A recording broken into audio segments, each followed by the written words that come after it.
Assalamualaikum warahmatullahi wabarakatuh.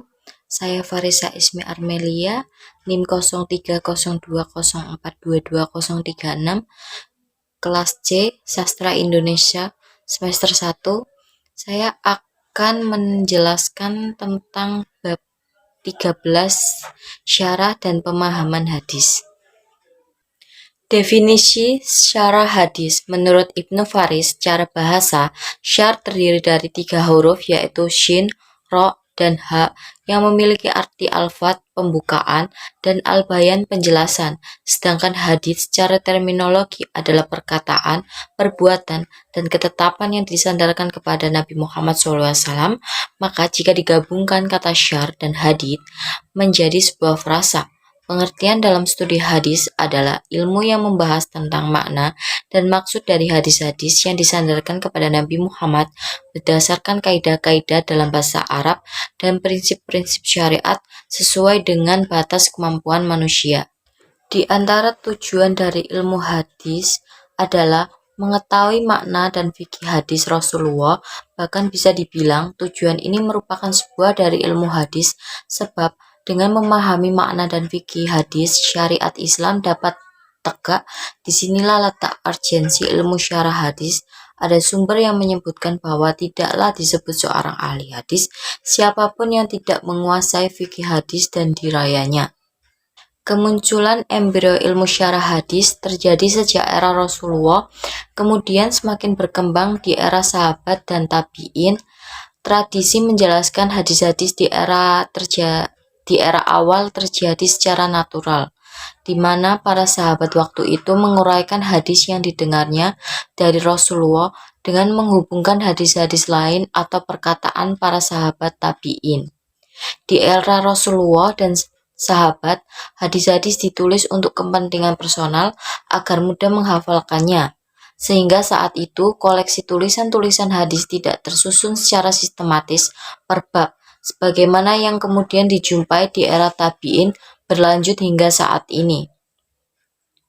Menurut Al-Baghdadi menjelaskan, kategori penyusunan kitab syarah hadis di era pasca tabi'in terbagi menjadi 2 kelompok. Pertama, para ulama yang memilih menyusun kitab-kitab hadis dengan mengekstrak takhrij hadis-hadis berdasarkan hukum-hukum dan metode fikih. Kedua, ulama yang menyusun kitab-kitab hadis dengan mengekstrak hadis-hadis berdasarkan sanadnya.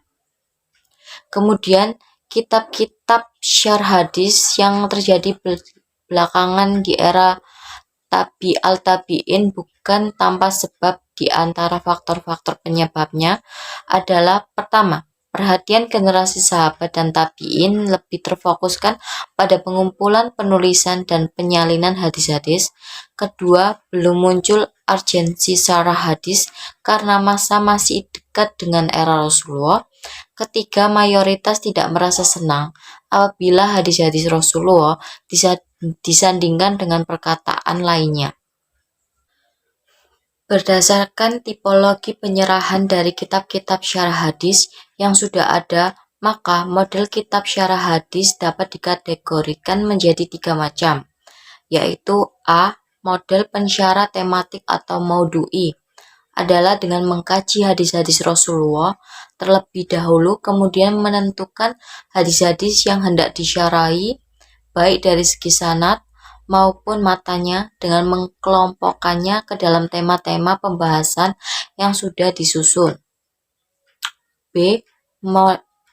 Model pensyarahan objektif maudi'i, adalah pensyarah sebelum menjelaskan sanad atau matan hadis dari sumber yang disyarahi, kemudian pensyarah akan menjelaskan tiap bagian lafal atau kalimat di dalamnya dari berbagai aspek tanpa menentukan tema-tema spesifik. Yang C. Model pensyarah campuran, adalah dengan cara mencantumkan teks hadis dengan lengkap, baik sanad maupun matanya, kemudian diikuti dengan penjelasan dari sanad dan matan hadis tersebut. Menurut Yusuf Al-Qardawi dalam Kaifa Nata'amal Ma'al Sunnah Al-Nabawiyah, menawarkan metode pemahaman hadis dengan memperhatikan sejumlah aspek, yaitu memahami hadis sesuai petunjuk Al-Quran, menghimpun hadis-hadis yang saling terkait dalam tema yang sama, menggabungkan hadis-hadis yang terlihat kontradiktif, mempertimbangkan latar historis hadis, membedakan relativitas sarana dan sasaran statistik hadis, memperhatikan makna majas dalam hadis, membedakan antara gaib dan visible, yang terakhir memastikan makna dan konotasi kata dalam hadis. Teknik-teknik pemahaman hadis dengan melihat karakteristiknya dalam studi hadis dapat diklasifikasikan ke dalam 3 jenis. Pertama, teknik pemahaman tekstual adalah upaya memahami makna dan maksud sesuai hadis hanya melihat redaksi matan hadis saja. Kedua, teknik pemahaman intertekstual adalah upaya memahami makna hadis dengan cara menemukan relasi yang terjalin antara teks matan hadis tertentu dengan teks-teks hadis yang lain dan khabar atau dengan ayat-ayat Al-Quran. Yang ketiga, teknik pemahaman kontekstual adalah upaya memahami suatu hadis dengan cara melihat latar kondisi dan situasi di mana hadis tersebut muncul, kemudian menghubungkan relevansinya dengan kondisi yang situasi saat ini. Sekian dari penjelasan saya tentang syarah dan pemahaman hadis. Maaf apabila masih ada kekurangan atau ketidakjelasan karena saya masih belajar.